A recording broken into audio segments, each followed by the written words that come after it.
नमस्कार, मेरा नाम है नील। दृष्टि आईएएस के एडिटोरियल एनालिसिस में आपका स्वागत है। पहला एडिटोरियल जिसकी आज हम चर्चा करेंगे, small grant but a big opportunity for local bodies. इससे पहले कि हम बात आगे बढ़ाएं, मैं बता दूं कि आज हम दो एडिटोरियल्स की चर्चा विस्तार में करेंगे। इसके अलावा हम कुछ उन दूसरे एडिटोरियल्स को भी देखेंगे जिसके बारे में विस्तार से जानकारी की आवश्यकता नहीं है, बस कुछ बिंदुओं को हम जान लेंगे। वापस लौटते हैं। ये एडिटोरियल इसलिए आया है, इसका कंटेक्स्ट ये है कि 15वें जो फिनेंस कमीशन की रिकमेंडेशंस आई थी, उसके आधार पर लोकल बॉडीज़ को, यानी पंचायती राज इंस्टीट्यूशंस और अर्बन लोकल बॉडीज़ को कुछ फंड जारी किया गया है प्राइमरी हेल्थ केयर के लिए। तो शुरुआत में चंद्रकांत लहरिया साहब, जो एक फिजिशियन है, एपिडेमियोलॉजिस्ट हैं, डॉक्टर हैं, वो बताते हैं कि इसकी इम्पोर्टेंस क्या है। फिर वो बताते हैं कि जो 73वां और 74वां जब संशोधन आया था, तो उसके बाद से हेल्थ इंफ्रास्ट्रक्चर और ख़ास तौर पे अर्बन हेल्थ इंफ्रास्ट्रक्चर किन समस्याओं से जूझ रहा है। उसके बाद वो बताते हैं कि क्या चीज़ें हैं जिनका हमें ध्यान रखना है जब ये फंड मिला है और पहली बार इस तरह का बड़ा फंड मिला है। ये इस बात की भी चर्चा करते हैं कि national urban health mission, national rural health mission, इसकी तुलना में इस फंड का साइज़ कितना है, इसका मैंडेट क्या है, यानी इस फंड से हम क्या क्या कर सकते हैं। और उसके बाद ये कंक्लूजन पे पहुंचते हैं कि ये किस प्रकार का एक इम्पॉर्टेंट टर्निंग पॉइंट हो सकता है भारत के हेल्थ इंफ्रास्ट्रक्चर को लेकर, स्पेशली जब हम कोरोना के हाल की महामारी में जब हमने भारत की हेल्थ इंफ्रास्ट्रक्चर की कमियों को हाल ही में देखा है उसमें।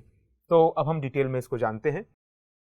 चंद्रकांत लहरिया साहब कहते हैं कि नवंबर 2021 में एक बहुत महत्वपूर्ण कदम उठा जिस पे लोगों का ध्यान नहीं गया। कदम क्या था? लगभग 8,000 करोड़ रुपए, 8,500 करोड़ रुपए जारी किए गए हेल्थ ग्रांट के तौर पर रूरल और अर्बन लोकल बॉडीज को। रूरल और अर्बन लोकल बॉडीज क्या होती हैं?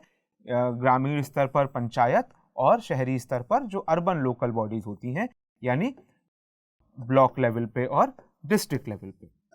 तो हम ये भी जानते हैं कि 1992 में 1992 में 73वां और 74वां संशोधन आया, जिसमें जो भारत का शासन का ढांचा है उसको 2 स्तर से 2 टियर से 3 टियर कर दिया गया कॉन्स्टिट्यूशनली, यानी कि कुछ जिम्मेदारियां जो थी वो अर्बन लोकल बॉडीज और पंचायत स्तर की बॉडीज को सौंपी गई। तो उसी में जो 15वें फिनेंस कमीशन की रिकमेंडेशंस थी, उसमें एक ग्रांट था कि 70,000 करोड़ रुपए 5 सालों में अर्बन लोकल बॉडीज और रूरल लोकल बॉडीज यानी पंचायत को जारी किए जाएंगे। उसमें से इस साल का ग्रांट जारी हुआ। तो इस ग्रांट के बाद आगे बढ़ते हैं कि इसकी महत्ता क्या है। महत्ता ये है कि अगर एक तरीके से देखें तो ये बहुत बड़ा ग्रांट नहीं है। जितना भारत खर्चा करता है अपने टोटल हेल्थ पर, उसका तो ये ग्रांट महज 2.3% ही है। लेकिन फिर भी इसे बहुत महत्वपूर्ण क्यों बताया जा रहा है, क्यों कहा जा रहा है कि आने वाले समय में हेल्थ इंफ्रास्ट्रक्चर में ऐसे बदलाव ला सकती है ये ग्रांट, या इस ग्रांट के बाद जो आने वाली इसी तरह की अगले 5 साल की ग्रांट्स रहेंगी, ऐसा क्यों कहा जा रहा है, इसकी हम चर्चा करेंगे। उससे पहले थोड़ा सा इतिहास कि 73वां और 74वां संशोधन जब 1992 में लाया गया तो उम्मीद क्या थी? उम्मीद ये थी कि जो लोकल बॉडीज हैं, और यहाँ पे ध्यान ये भी रखा जाए कि 11th और 12th शेड्यूल जोड़ा गया संविधान में इन अमेंडमेंट्स के बाद, यानी कि पंचायत किन चीज़ों पे काम करेगी और अर्बन लोकल बॉडीज किन चीज़ों पे काम करेगी, वो सब्जेक्ट्स भी इसमें डाले गए। तो जो प्राइमरी हेल्थ का एरिया था वो 11वें और 12वें शेड्यूल में पंचायत और अर्बन लोकल बॉडीज को दिया गया। उम्मीद क्या थी इस पूरे से? उम्मीद ये थी कि क्योंकि वो लोकल बॉडीज हैं तो वो अपने जो ज्योग्राफिकल जुरिस्डिक्शन है, जितना उनका एरिया है, उसमें बेहतर तरीके से ध्यान रख पाएंगी हेल्थ का। लेकिन और साथ में उम्मीद ये भी थी कि जो रूरल सेटअप है उसको दूसरी स्कीम्स से भी, जो दूसरी राष्ट्रीय स्तर की स्कीम चल रही थी, ये मानते हुए कि जो रूरल सेटअप है, ग्रामीण भारत है, वहाँ पे हेल्थ की समस्या, हेल्थ इंफ्रास्ट्रक्चर की समस्या ज़्यादा गहन है, तो वहाँ पे दूसरी स्कीम से भी फंडिंग आती रहेगी। इसके साथ ही ये अमेंडमेंट्स लाए गए थे, मतलब एक एम ये भी था। लेकिन उसमें नुकसान हुआ। किसको ज़्यादा नुकसान हुआ? अर्बन बॉडीज़ को। कैसे हुआ? क्योंकि जो गवर्नमेंट फंडिंग आ रही थी प्राइमरी हेल्थ सेंटर के लिए, वो अब इस राज्य से तो आ नहीं रही थी। हेल्थ वैसे तो राज्य का भी सब्जेक्ट है, लेकिन प्राइमरी हेल्थ को हमने देखा कि इन शेड्यूल्स के अंतर्गत लोकल बॉडीज को दे दिया गया। तो अब जो प्राइमरी हेल्थ के लिए फंडिंग आनी थी वो स्टेट हेल्थ डिपार्टमेंट से आ नहीं रही थी, और अर्बन लोकल बॉडीज के पास जो फंडिंग आई उन्होंने उतना उसको एलोकेशन प्राइमरी हेल्थ के लिए नहीं किया। तो पहली गड़बड़ मार्क कर लीजिए, यहां पर आती है इन रिफॉर्म्स के बाद, इन अमेंडमेंट्स के बाद। तो इससे हुआ क्या, साल दर साल बीतते गए और उन पिछले 30 सालों में, लगभग 30 सालों में अर्बन एरिया में खास तौर पर प्राइमरी हेल्थ का इंफ्रास्ट्रक्चर बहुत खराब हो गया है। क्यों अर्बन एरिया में ऐसा ज्यादा हुआ, हम आगे जानेंगे।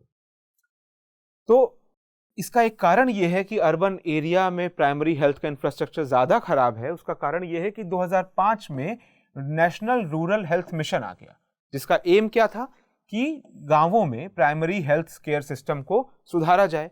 इस तरह का कोई समानांतर प्रयास अर्बन क्षेत्रों के लिए, शहरी क्षेत्रों के लिए नहीं हुआ। 8 साल बाद 2013 में नेशनल अर्बन हेल्थ मिशन आया, लेकिन आप बजट के अंतर का अंदाजा लगाइए कि नेशनल अर्बन हेल्थ मिशन का इस साल का बजट लगभग 1000 करोड़ है। नेशनल रूरल हेल्थ मिशन का बजट जो है वो इस साल का लगभग 30,000 करोड़ है। तो 1:30 का रेशियो रहा रूरल और अर्बन के खर्चे में। तो इस वजह से अर्बन एरियाज में वो प्राइमरी हेल्थ इंफ्रास्ट्रक्चर कभी डेवलप नहीं हो पाया। फिर 2017-18 में अगर हम देखें, 25 साल बाद जो हमारे पास डेटा अवेलेबल है 17-18 का, यानी कि लगभग 25 साल बीत चुके हैं उन अमेंडमेंट्स के, तो हम पाते हैं कि जो अर्बन लोकल बॉडीज थी वो अपने बजट का 1 से 3% ही खर्चा कर रही थी हेल्थ पर। अंदाजा लगाइए कितना खर्चा है, उससे कम खर्चा है जितना खर्चा वो कर रही थी उदाहरण के तौर पर स्ट्रीट लाइट लगवाने पर। तो स्ट्रीट लाइट लगवाने पर ज्यादा खर्चा हुआ है बजाय या तुलनात्मक रूप से हेल्थ इंफ्रास्ट्रक्चर डेवलप करने पे। इससे हमें प्रायोरिटीज का, कि उनको किन चीजों की ज्यादा प्रायोरिटी दी गई, उसका भी हमें पता चलता है, मालूम होती है। तो अंतर रूरल और अर्बन में एक ये है कि रूरल एरियाज भी जूझते हैं हेल्थ केयर की समस्या से, लेकिन वो जूझते हैं कि जो अवेलेबल इंफ्रास्ट्रक्चर है, जो वहां पर मौजूद इंफ्रास्ट्रक्चर है, उसका सही इस्तेमाल नहीं हो पा रहा। या तो डॉक्टर्स नहीं मिल रहे, स्टाफ नहीं मिल रहा, हो मिल भी रहे हैं तो वो सही समय पे काम नहीं कर रहे, अकाउंटेबिलिटी नहीं है, यानी फंक्शनल समस्याएं आती हैं। जबकि शहरी एरिया जो है, अर्बन एरिया, वो दोनों ही चीज़ों से जूझ रहे हैं। सर्विस तो बात की बात है, वहाँ पे इंफ्रास्ट्रक्चर भी डेवलप नहीं हो पाया है। क्यों नहीं हो पाया है ये हमने जान लिया। तो फिर आगे बढ़ते हैं। एक मिथक है लोगों में, दरअसल शहरी एरिया, अगर हम 2011 के सेंसस की बात करें तो भारत की 31% आबादी शहरी है और लगभग 70%, 69% रूरल है। हालांकि इस पर भी बात उठती रहती है कि ये डेटा कितना इफेक्टिव है। 1961 के जो सेंसस कमिश्नर थे वो तय करके गए थे जो अर्बन एरिया की परिभाषा, उसके अकॉर्डिंग आज भी तय किया जाता है कि कितना एरिया अर्बन है, रूरल है। बट फिर भी अर्बन एरिया जिसमें भारत की हम मान लेते हैं कि लगभग 1/3 आबादी निवास करती है, 2011 के सेंसस के अकॉर्डिंग वहाँ पर जो प्राइमरी हेल्थ केयर सिस्टम है वो रूरल एरिया से कमज़ोर है। इसका खामियाजा किन चीज़ों में भुगतना पड़ता है?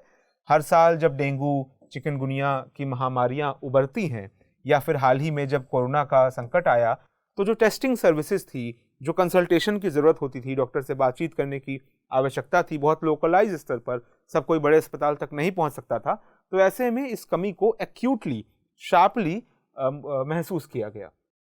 इसके अलावा शहरी क्षेत्र एक और समस्या से जूझते हैं। वो क्या समस्या है कि कोऑर्डिनेशन नहीं हो पाता। वहाँ जो तमाम एजेंसीज हैं, अलग अलग एजेंसीज हैं, राज्य का अपना इंफ्रास्ट्रक्चर है, अर्बन लोकल बॉडीज का अपना एक सिस्टम है, उनके बीच बहुत अच्छा समन्वय नहीं है, सामंजस्य नहीं है।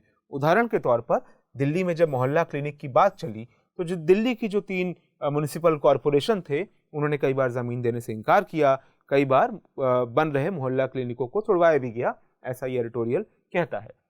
तो इस बैकड्रॉप में जो ये रिकमेंडेशंस हैं फिनेंस कमीशन की, वो एक अनप्रेसिडेंटेड, न भूतो न भविष्यति वाली अपॉर्चुनिटी है कि जो कॉन्स्टिट्यूशनल अमेंडमेंट किए गए थे 1992 में, और इमेजिन किया गया था कि ये बॉडीज लोकल स्तर पर बेहतर काम कर पाएंगी केंद्र और राज्य सरकारों के मुकाबले, उस सपने के पूरे होने का ये मौका है, ये ग्रांट मिलने की जो शुरुआत हुई है। लेकिन किन चीज़ों को ध्यान रखना पड़ेगा? 7 चीज़ों का ध्यान रखना पड़ेगा। पहला, कि इस ग्रांट का इस्तेमाल इस चीज़ के लिए भी किया जाए, इस अवसर को इस रूप में भी इस्तेमाल किया जाए कि सेंसिटाइजेशन हो, यानी एक प्रकार से वो लोग इसके प्रति संवेदनशील बने। कौन लोग? जो अर्बन या जो लोकल बॉडीज़ में की स्टेक होल्डर्स हैं, जो उसके चयनित जनप्रतिनिधि हैं, या जो एडमिनिस्ट्रेटर्स हैं, यानी ब्यूरोक्रेसी से जो लोग चुन के जाते हैं, प्रोविंशियल सिविल सर्विसेज एग्ज़ाम या यूपीएससी से चुन के जाते हैं, वो लोग। इसके अलावा दूसरा, अवेयरनेस आए लोगों में, किसके बारे में? कि हेल्थ केयर सर्विसेज का स्तर बढ़ाना है, उसमें अकाउंटेबिलिटी क्रिएट करनी है, क्योंकि जब भी अवेयरनेस आती है तो जो वहाँ पर सिस्टम बना हुआ है, क्योंकि गांव इस समस्या से जूझते हैं आज भी कि अगर इंफ्रास्ट्रक्चर है भी तो वो मुहैया नहीं हो पा रहा, एक प्रकार से अकाउंटेबिलिटी की कमी है। तो ध्यान यहाँ पे ये भी रखना है कि जब यहाँ पर इंफ्रास्ट्रक्चर सेटअप हो तो वो अवेयरनेस वहाँ की जनता में रहे, ताकि एक अकाउंटेबिलिटी वाला मैकेनिज्म तय हो सके। उसके बाद तीसरा ध्यान क्या रखना है? सिविल सोसाइटी को ये ध्यान रखना पड़ेगा कि एक प्रकार से सिविल सोसाइटी यानी नागरिक समाज, जिसमें एनजीओज आते हैं, जिसमें एक्टिविस्ट आते हैं, जिसमें सोशल वर्कर आते हैं, और पूरी सिविल सोसाइटी आती है, कि वो एक दबाव बना के रखे। अलग अलग मैकेनिज्म से वो आरटीआई एप्लीकेशंस फाइल कर सकते हैं, वो एक डैशबोर्ड बना के रख सकते हैं कोई एनजीओ की, उनके क्षेत्र में कितने लोग इस सुविधा का फ़ायदा उठा रहे हैं। इन चीज़ों से भी एक अकाउंटेबिलिटी बनी रहती है। चौथी चीज़ का क्या ध्यान रखना है कि जो ग्रांट्स मिल रही हैं, इनको ऐसे ट्रीट नहीं करना है कि पहले जो फंडिंग मिल रही थी हेल्थ के लिए उसको बंद कर देना है, अब केवल इसी ग्रांट का इस्तेमाल करना है। इस ग्रांट को भी इस्तेमाल करना है, लेकिन जो पहले से फंडिंग जिन प्रोजेक्ट्स के लिए थी उनको भी जारी रखना है, यानी कि इन ग्रांट्स को रिप्लेसमेंट की तरह इस्तेमाल नहीं करना है। इसके बाद पांचवी बात क्या, कि ये ध्यान रखना है कि हमारे कई चैलेंजेस में से एक चैलेंज कोऑर्डिनेशन का रहा है। तो इन ग्रांट्स के साथ जब हम इंफ्रास्ट्रक्चर को प्लान करें, यानी कि हम तय करें कि किन जगहों पे अस्पताल बनने हैं, कितने डॉक्टर्स वहाँ पे काम करने हैं, इस तरह की तमाम चीज़ें, इसमें कोऑर्डिनेशन, सामंजस्य बैठाने की जो आवश्यकता है उसका ध्यान रखा जाए। छठवां बहुत महत्वपूर्ण इशारा करता है ये एडिटोरियल, वो कहता है कि local bodies health green field areas हैं। ग्रीन फील्ड एरिया मतलब क्या होता है? ग्रीन फील्ड यानी कोई भी ऐसी जगह जहां पर अभी आधारभूत काम हुआ नहीं है। दो चीजें होती हैं, green field, brown field. Brown field जहां पे कुछ पहले से इंफ्रास्ट्रक्चर, कुछ पहले से काम हुआ है, आप उसमें कुछ बदलाव कर सकते हैं। ग्रीन फील्ड पूरा मैदान खुला है, यानी कि फायदा क्या होगा? फायदा ये होगा कि आप इनोवेटिव हेल्थ प्रैक्टिसेस कर सकते हैं। कौन लोग? जो भी वहाँ की लीडरशिप है, चाहे रूरल लोकल बॉडीज़ की लीडरशिप है, अर्बन लोकल बॉडीज़ की लीडरशिप है, काउंसलर्स हैं, पंचायती राज मेंबर्स हैं, वो सब इस मौके का इस्तेमाल कर सकते हैं इनोवेटिव हेल्थ मॉडल्स डेवलप करने के लिए। क्यों ऐसा हो कि केंद्र और राज्य जो मॉडल बना रहा है, हो सकता है वो बड़े शहरों के लिए या टॉप डाउन अप्रोच पे काम करता हो कुछ जगहों पर, यहाँ पे इनके पास अवसर है बॉटम्स अप अप्रोच, यानी जो उनकी ज़रूरतें हैं उसके हिसाब से वो चीज़ों को डेवलप करें और अपना मॉडल बनाएं। और सातवां, कि कोरोना की वजह से बहुत सारे प्रोजेक्ट्स में रुकावट आ गई थी, तो ये एक मौका है कि उन जो हेल्थ केयर से जुड़े प्रोजेक्ट्स थे, जिन पर क्योंकि सरकार दूसरे तरह के इन्वेस्टमेंट कर रही थी, दूसरी तरह की योजनाएं चला रही थी, तो अब इन फंड्स का इस्तेमाल करके उन पुराने रुके हुए हेल्थ केयर प्रोजेक्ट्स को आगे बढ़ाया जा सकता है। तो ये 7 बातों का ध्यान रखा जाना चाहिए अगर हमें इस हालिया टर्न का फायदा उठाना है हेल्थ केयर के संदर्भ में। कंक्लूजन में वो क्या कहते हैं? कंक्लूजन में ये कहते हैं कि भारत के हेल्थ केयर को बहुत गवर्नमेंट फंडिंग की जरूरत है। इसको पूरी तरह से प्राइवेट सेक्टर के हाथ में नहीं छोड़ा जा सकता। हेल्थ और एजुकेशन कम से कम ये 2 मसले हैं जिनमें बाजार बेस्ट एलोकेटर ऑफ रिसोर्सेज साबित नहीं हुआ है। आम लोगों की पहुंच से ये चीज़ें दूर होती जा रही हैं। जो मैंने वाक्य बोला उसका मतलब ये था कि कई बार ऐसा होता है, जैसे टेलीफोन है, इंटरनेट है, इसमें बाजार बेस्ट एलोकेटर ऑफ रिसोर्स साबित हुआ, यानी जैसे जैसे चीज़ें बाजार के लिए खुलती गई, ये चीज़ें दुनिया आम लोगों के लिए आसान होती गई, आसानी से मुहैया होती गई। फ़ोन सस्ता हो गया, इंटरनेट सस्ता हो गया। लेकिन हेल्थ और एजुकेशन के मामले में ऐसा नहीं है। यहाँ पर वो चीज़ें कई बार और महंगी होने लगती हैं, इसलिए राज्य को इसमें निवेश करना की आवश्यकता है। और जो लोग हैं, जो चुने हुए जनप्रतिनिधि हैं, जो सरकारें हैं, उनको ज़रूरत है कि वो हेल्थ लीडरशिप दिखाएं, मल्टीपल एजेंसीज कोलैबोरेट करें, ज़रूरत हो तो प्राइवेट सेक्टर के साथ भी उनकी भी बेस्ट प्रैक्टिसेस को अपनाया जाए, कोलैबोरेट किया जाए, और तभी ये संभव है कि हम एक ऐसा हेल्थ इकोसिस्टम बना सकें जो सबके लिए अवेलेबल हो। और फिर से अगर किसी महामारी से ईश्वर ना करे अगर जूझना पड़े देश को, तो उसके लिए देश अर्बन और रूरल दोनों लेवल पर तैयार हो, क्योंकि भारत का हेल्थ इंफ्रास्ट्रक्चर अफोर्ड नहीं कर सकता फिर से इस अपॉर्चुनिटी को मिस करने के लिए, जबकि ये अपॉर्चुनिटी हमारा दरवाज़ा खटखटा रही है। तो ये एडिटोरियल इन बातों की चर्चा करता था। बढ़ते हैं अब दूसरे एडिटोरियल पे। ये एडिटोरियल हमारे महेंद्र नाथ पांडे, जो कि मिनिस्टर हैं हैवी इंडस्ट्रीज के गवर्नमेंट ऑफ इंडिया ने, उन्होंने लिखा है।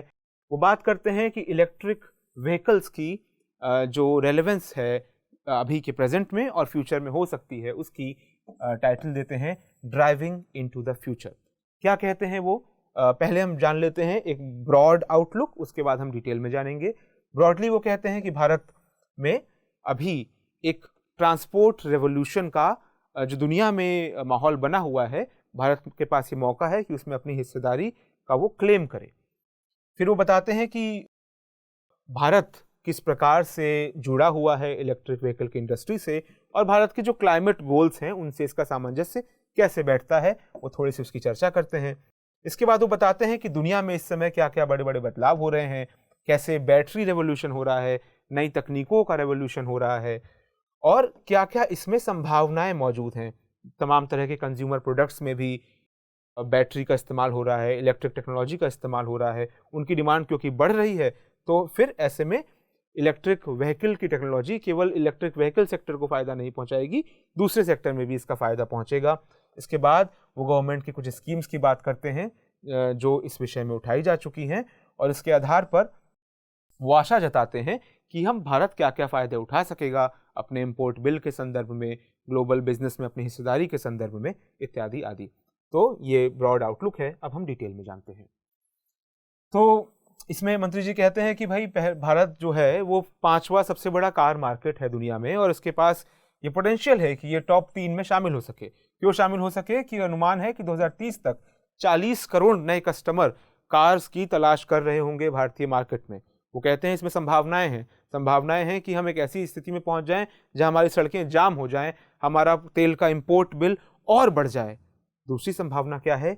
दूसरी संभावना ये है कि हम इस ट्रांसपोर्ट क्रांति को कई चीज़ों में बांट दें। ट्रांसपोर्ट क्रांति का मतलब केवल कारें नहीं है, उसका मतलब है कि हमारी सड़कें चलने योग्य हों, बेटर वॉकेबिलिटी, हमारे पास एक बेहतर पब्लिक ट्रांसपोर्ट सिस्टम हो, हमारे पास एफिशिएंट रेलवे और रोड नेटवर्क हो, और लास्ट में हमारे पास बेहतर कारें हों। और फिर वो कहते हैं कि जो 5वां आयाम है बेहतर कारें हैं, वो बेहतर कारें कौन सी होंगी? इलेक्ट्रिक होंगी। तो ये संदर्भ के साथ इस लेख की शुरुआत होती है। फिर वो कहते हैं कि भारत EV30 at 30 कैंपेन का हिस्सा है। EV30 at 30 कैंपेन क्या है कि 2030 तक जो टोटल कारें हैं भारत में, उसका 30% हिस्सा एटलीस्ट इलेक्ट्रिक व्हीकल होगा। भारत उस ग्लोबल मुहिम का हिस्सा है। उस ग्लोबल मुहिम का नाम है EV30 at 30 कैंपेन। तो और हाल ही में इस बात की भी चर्चा की गई है कि हाल ही में प्रधानमंत्री नरेंद्र मोदी जब ग्लासगो के COP26 में गए थे, COP26 कॉन्फ्रेंस ऑफ पार्टीज की जो मीटिंग हुई थी क्लाइमेट चेंज को लेकर ग्लासगो में, उसमें प्रधानमंत्री नरेंद्र मोदी ने पंचामृत की बात की थी कि 5 जो वादे भारत कर रहा है क्लाइमेट चेंज को निपटने के लिए अपने स्तर पर, उनमें से कुछ महत्वपूर्ण वादे क्या थे कि हम हमारे टोटल एनर्जी नीड्स में से 50% रीन्यूएबल एनर्जी यानी अक्षय ऊर्जा स्रोतों से 2030 तक लेने लगेंगे। इसके अलावा हम कार्बन एमिशन को 1 बिलियन टन तक कम कर देंगे 2030 तक, और नेट ज़ीरो यानी कि जितना हम उत्सर्जन कर रहे होंगे कार्बन का, उतना ही हम सिक्वेस्टर भी कर रहे होंगे पेड़ पौधे लगाकर, या कार्बन एमिशन को रोक के उतना ही हम कार्बन बचा भी रहे होंगे वातावरण में जाने से। इसी को कहते हैं नेट ज़ीरो। तो भारत ने वादा किया है कि 2070 तक वो नेट ज़ीरो भी अचीव कर लेगा। ये 3 प्रमुख वादे थे उन 5 वादों में से। तो इन सब के परिप्रेक्ष्य में फिर ये एडिटोरियल कहता है कि इलेक्ट्रिक व्हीकल्स का जो एक माहौल बना है वो इसलिए भी बना है कि ग्लोबल क्लाइमेट एजेंडा जो है, क्लाइमेट चेंज का जो वातावरण बना पेरिस समिट के पास से, पेरिस समिट जो 2015 में हुई थी, जिसमें देशों ने वादा किया कि वो अपने टेम्परेचर बढ़ोतरी को 2 डिग्री के अंदर समेटेंगे इंडस्ट्रियल लेवल्स के मुकाबले, और कोशिश करेंगे कि 1.5 डिग्री तक उसको कंट्रोल कर सकें। तो उसको लेकर फिर बात इलेक्ट्रिक व्हीकल्स की भी चल निकली। और भारत में इसकी स्पेशल वैल्यू क्यों है? क्योंकि भारत आज भी जो तेल तेल केवल क्लाइमेट चेंज के लिए ही रिस्पॉन्सिबल नहीं है। अगर भारत के लिहाज से देखें तो भारत के लिहाज से वो $100 बिलियन का जो बिल आता है, इंपोर्ट बिल, वो भी तेल के चलते आता है, क्योंकि तेल पर जो निर्भरता है, इंपोर्ट पर जो निर्भरता है तेल के मामले में, वो 80% तक है भारत की। तो इसके अलावा और क्या फ़ायदे हो सकते हैं? जॉब क्रिएशन एक फ़ायदा है। अगर इलेक्ट्रॉनिक व्हीकल इंडस्ट्री भारत में डेवलप हो पाती है तो वो भी फ़ायदा होगा। इसके अलावा इलेक्ट्रॉनिक व्हीकल इंडस्ट्री को बनाने के लिए जो दूसरे लाभ होंगे वो कि भारत का जो ग्रिड मैकेनिज्म है, ग्रिड बिजली मुहैया कराने का जो मैकेनिज्म है, क्योंकि पूरा इंफ्रास्ट्रक्चर इसके लिए भी डेवलप होगा तो भारत का ग्रिड सिस्टम भी मजबूत होगा, उसको भी फ़ायदा मिलेगा। तो एक एक्स्ट्रा फ़ायदा पावर सेक्टर को भी मिलेगा। इसके अलावा वो कहते हैं कि पूरे विश्व में ग्लोबल इलेक्ट्रिक व्हीकल की क्रांति आई हुई है। हर 100 में से 2 कारें इस समय इलेक्ट्रिक व्हीकल हैं, और ये इस चीज़ से भी बढ़ रहा है कि दुनिया में बैटरी की कीमतें घट रही हैं और उन बैटरीज की एफिशिएंसी बढ़ती जा रही है। तो बात इलेक्ट्रिक व्हीकल से शुरू होकर अब बैटरी पे आ गई है। क्यों आ गई है? क्योंकि भारत में बैटरी का मैन्युफैक्चरिंग बेस लगभग अनुपस्थित है। ये किससे हमें जानकारी मिलती है कि रिक्वायरमेंट तो है 900 से 1100 गीगावाट आवर बैटरी कैपेसिटी की, लेकिन हम लगभग पूरी तरह से इंपोर्ट्स पर निर्भर हैं। यानी आसमान से टपके खजूर पे अटके, क्योंकि तेल का इंपोर्ट बंद होगा, इसका इंपोर्ट शुरू हो जाएगा। अभी भी जबकि भारत में इलेक्ट्रिक व्हीकल बहुत कम है, तब भी हम $1 बिलियन का लिथियम आयन सेल इंपोर्ट किए 2021 में, जबकि दुनिया गीगा फैक्ट्री से टेरा फैक्ट्री तक बढ़ चुकी है। गीगा फैक्ट्री क्या हुआ? गीगा को अगर हम माने कि 10⁹ कैपेसिटी, तो टेरा यानी कि 10⁻12 ट्रिलियन। तो इतनी कैपेसिटी वाली फैक्ट्रीज, इतनी कैपेसिटी वाली बैटरी बनाने वाली फैक्ट्रीज पर दुनिया बढ़ चुकी है। हाल ही में टेस्ला ने ऐलान किया था कि वो एक टेरा फैक्ट्री खोलने वाली है। तो दुनिया वहाँ बढ़ रही है और हम अपनी गीगावाट आवर वाली कैपेसिटी जो है, रिक्वायरमेंट जो है, उसको भी पूरा करने में सक्षम नहीं है। तो ऐसे में जब बैटरी के क्षेत्र में आमूलचूल परिवर्तन हो रहे हैं, एप्पल से लेकर टेस्ला तक नई नई टेक्नोलॉजीज के साथ आ रहे हैं, तो ये ग्रेट अपॉर्चुनिटी है, एक बड़ा मौका है कि सस्टेनेबल डेवलपमेंट को बढ़ावा देने वाली इस टेक्नोलॉजी में भारत भी अपनी हिस्सेदारी क्लेम करे।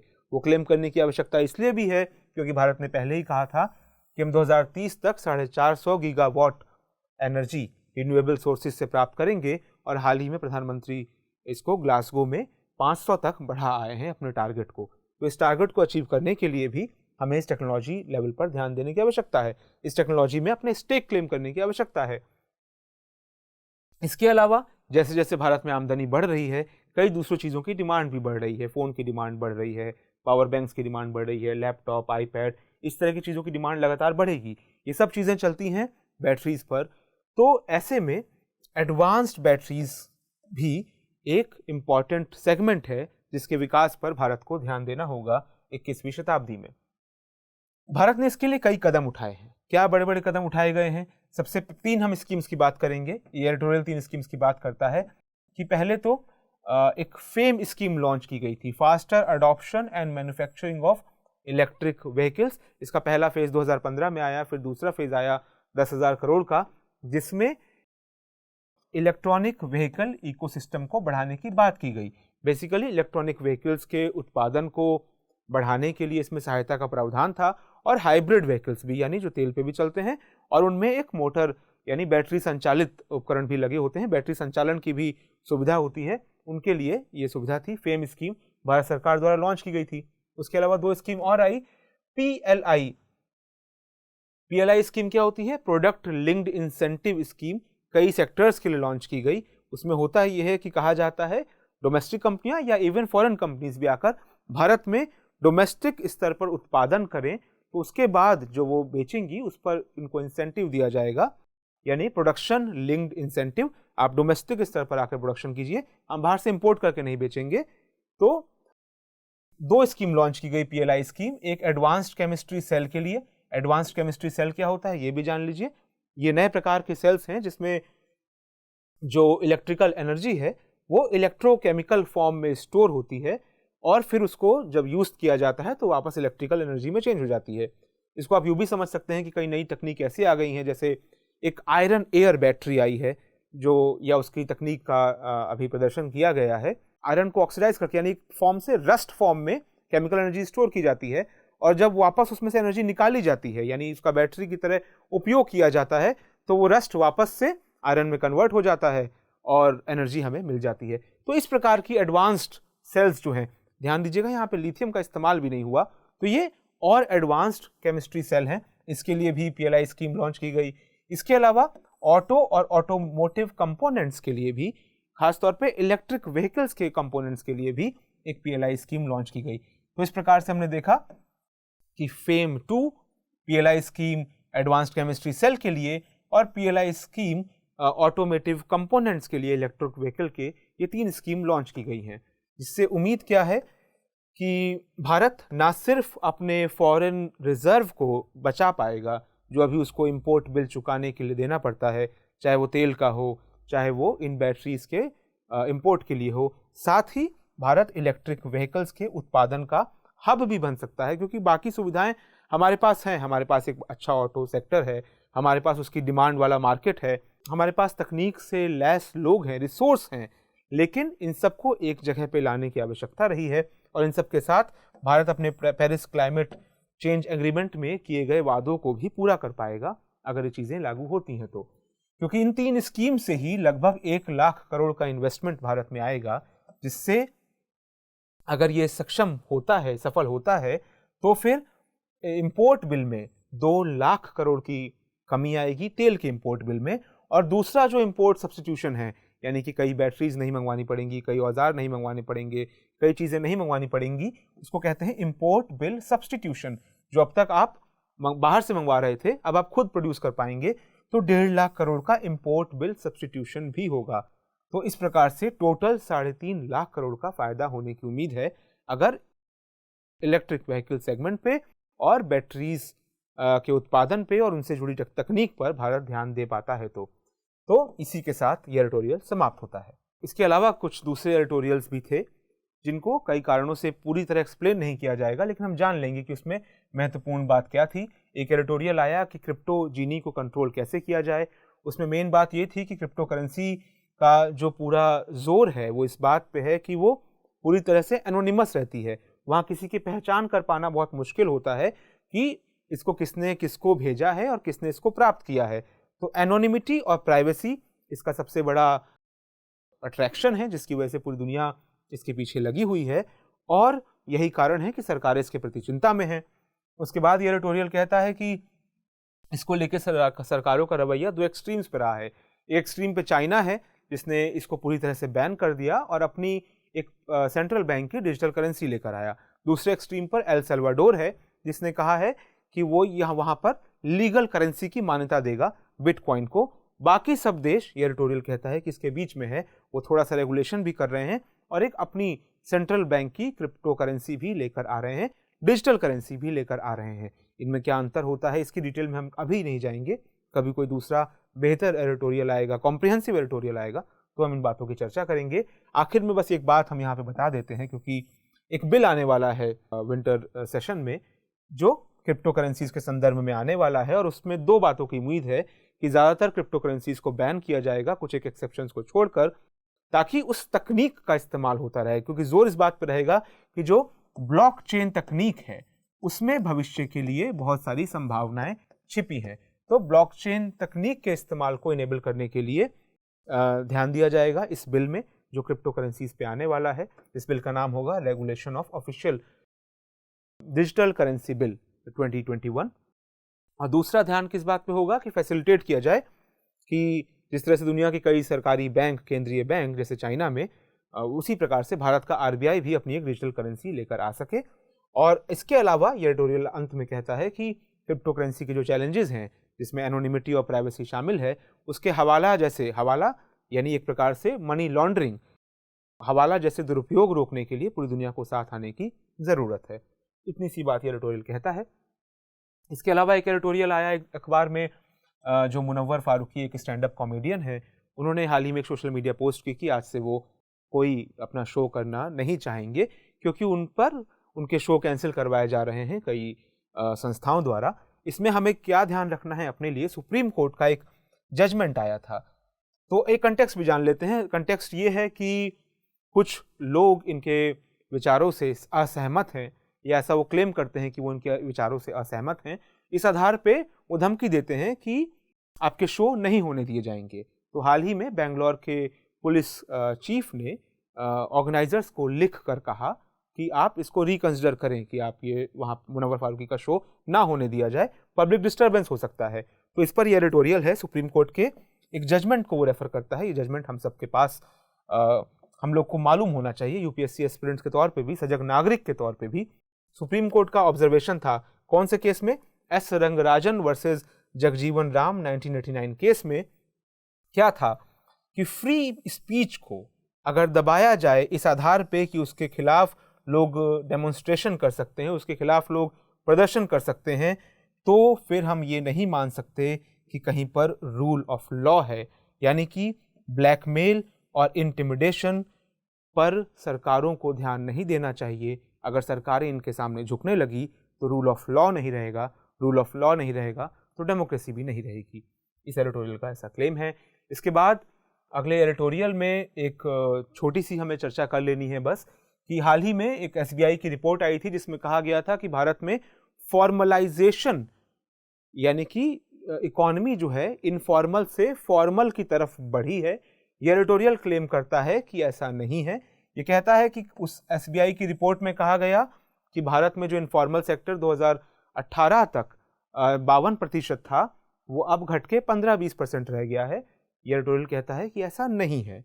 क्यों नहीं है? उसकी वो परिभाषा देता है कि फॉर्मलाइजेशन की जो परिभाषा है वैश्विक स्तर पर मानी हुई, इनफॉर्मल सेक्टर वो है जो बेसिकली हाउस होल्ड एंटरप्राइज है, एक प्रकार से घरेलू एंटरप्राइज है, लीगल एंटिटी नहीं है, और जिसके लिए अकाउंट उसका बही खाता अवेलेबल नहीं है। तो ये वो मेन परिभाषा कहता है फॉर्मल बनाम इनफॉर्मल सेक्टर की, जो ग्लोबल स्तर पर मान्य है। उसके बाद ये एडिटोरियल क्लेम करता है कि एसबीआई की रिपोर्ट जिन चीज़ों पर ध्यान देती है, जैसे वो कहती है कि कई लोग जीएसटी पे करने लगे, कई लोग कैशलेस पेमेंट करने लगे, ये एडिटोरियल क्लेम करता है कि उससे कोई फॉर्मलाइज नहीं हो जाता।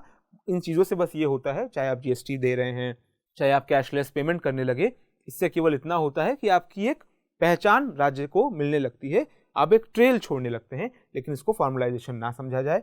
इसके अलावा ई श्रम पोर्टल की भी ये बात करता है कि एसबीआई की रिपोर्ट ने कहा ई श्रम पोर्टल भारत सरकार की एक पहल है जिसमें अनऑर्गेनाइज सेक्टर के लोगों को, अनऑर्गेनाइज लेबर को उस पर रजिस्ट्रेशन के लिए कहा गया है, और तकरीबन 10 करोड़ लोगों ने खुद को उस पर रजिस्टर किया है, ऐसा एसबीआई की रिपोर्ट ने कहा। तो एसबीआई की रिपोर्ट ने कहा कि ये भी तो भारतीय इकोनॉमी के फॉर्मलाइज होने की एक प्रकार से सबूत है, उसका एक एविडेंस है। लेकिन ये एडिटोरियल क्लेम करता है कि ई श्रम पोर्टल पर रजिस्टर करने से हर एम्प्लॉय को एक 12 डिजिट का कोड तो मिलता है, जिससे उसकी पहचान राज्य को रहती है, लेकिन फॉर्मलाइजेशन की असल पहचान क्या होती कि उसको वो सोशल सिक्योरिटी बेनिफिट्स मिल पाते, लेबर लॉस के वो फायदे मिल पाते जो फॉर्मल सेक्टर को मिलते हैं। क्योंकि वो नहीं मिलते हैं तो इसको भी हम फॉर्मलाइजेशन नहीं मान सकते। इतना ही इससे हम ले सकते थे। इसके बाद हम आते हैं, एक एडिटोरियल और आया कि अफगानिस्तान में नार्को टेररिस्ट स्टेट का उदय हुआ है। ये टर्म आप याद रख सकते हैं, नार्को टेररिस्ट स्टेट कहा गया है, यानी एक ऐसी टेररिस्ट एंटिटी, एक ऐसा आतंकवादी समूह जो अपनी फाइनेंसिंग के लिए नार्कोटिक्स, यानी जो ओपियोइड्स हैं, जो तमाम तरह के नशे के पदार्थ हैं, खास तरह के नशे के पदार्थ हैं, उनका उपयोग करता है। इसका हवाला इन्होंने दिया कि United nation office on drug and crime, UNODC एक संस्था है यूनाइटेड नेशंस की, उसने कहा है कि इस बार फिर से 6000 टन का लगभग उत्पादन हुआ है ओपियम का, अफीम का, अफगानिस्तान में। वो कहती हैं कि इस बात को ध्यान रखना पड़ेगा कि दुनिया भर के जो आतंकवादी और चरमपंथी समूह रहे हैं, चाहे अलकायदा हो, इस्लामिक स्टेट हो, हिजबुल्ला हो या कोलंबिया में एफएआरसी हो, उसने इस प्रकार की फंडिंग के स्रोतों का इस्तेमाल किया है। तो भारत को ध्यान रखना होगा, क्योंकि अफगानिस्तान भारत के पड़ोस में है और हाल में कुछ ऐसी घटनाएं घटी। गुजरात में 3000 किलोग्राम हेरोइन पकड़ा गया गुजरात के पोर्ट पर सितंबर में, और उसके बाद 120 किलो पकड़ा गया अक्टूबर में। तो इस बात का सबूत है कि भारत इन खतरों से महफूज नहीं है। तो क्या करना होगा? इस एडिटोरियल से सबसे बड़ा टेक अवे यही है, करना क्या होगा कि भारत को एक तो इंश्योर करना होगा, पूरे विश्व को दरअसल इंश्योर करना होगा कि काबुल में, अफगानिस्तान में एक रेस्पॉन्सिबल और इंक्लूसिव गवर्नमेंट बने जो कि इस तरह प्रकार की चीज़ों को रोक सके।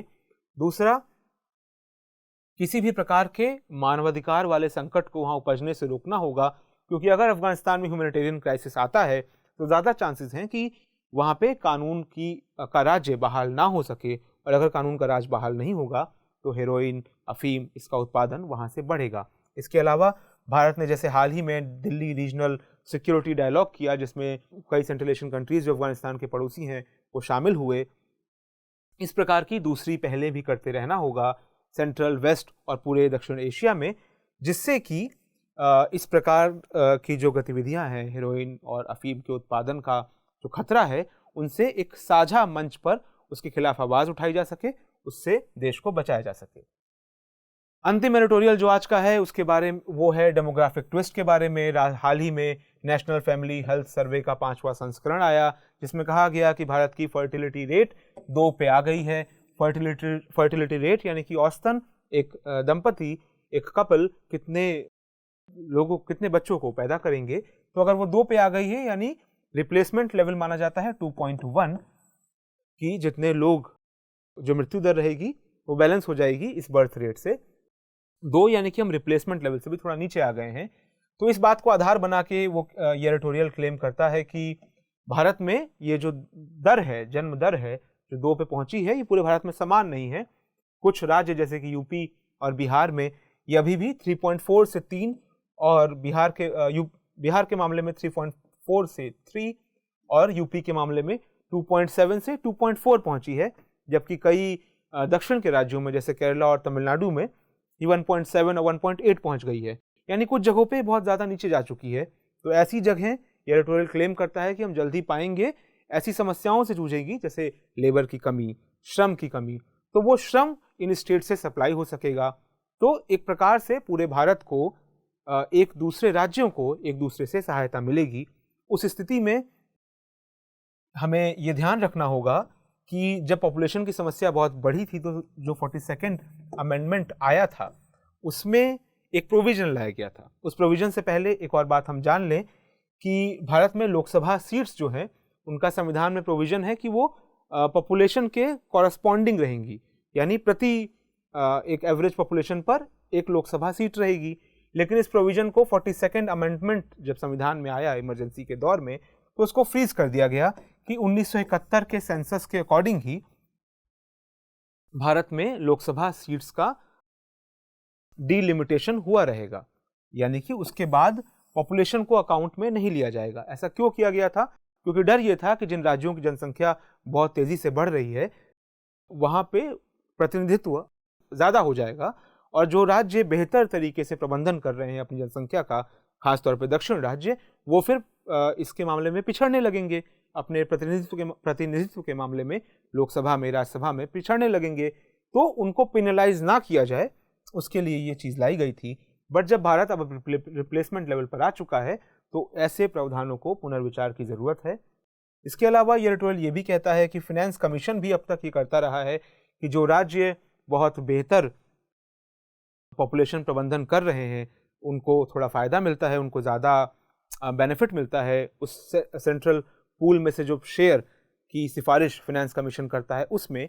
तो ये कहता है एडिटोरियल कि इस पर पुनर्विचार की ज़रूरत है, जबकि अब पूरे भारत का लेवल 2 आ चुका है, और एक राज्य की पॉपुलेशन का लेवल, फर्टिलिटी रेट अगर थोड़ा ज़्यादा भी है तो उसका फ़ायदा दूसरे राज्य को मिलेगा। तो ऐसे में उस पर पुनर्विचार की ज़रूरत है। तो ऐसे में कंक्लूजन है इस एडिटोरियल का कि जो अभी तक एक प्रकार से प्यूनिटिव मेजर था कि जो अधिक पॉपुलेशन वाले राज्य हैं उनके खिलाफ कुछ प्यूनिटिव मेजर लिए गए थे, चाहे वो लोकसभा के सीटों का जो डिलिमिटेशन होता है उसमें पॉपुलेशन को फ्रीज कर देने की बात थी 42nd अमेंडमेंट में, और उसके बाद 84th अमेंडमेंट में 2021-31 तक के लिए इसको फ्रीज रखा गया है।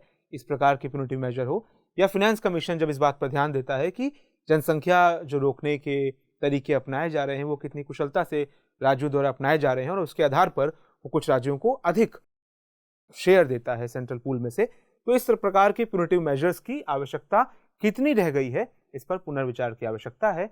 यही एडिटोरियल द डेमोग्राफिक ट्विस्ट इसके बारे में हमें बताता है। तो आज हमने कई एडिटोरियल्स की चर्चा की, 2 की डिटेल में, बाकी एडिटोरियल्स की हमने ब्रीफली चर्चा की। ये हमारा नया प्रारूप था। आप इसके बारे में भी अपना फीडबैक बताएं और इसके अनुसार हम बदलाव करेंगे। मिलते हैं आपसे एडिटोरियल एनालिसिस की अगली कड़ी में।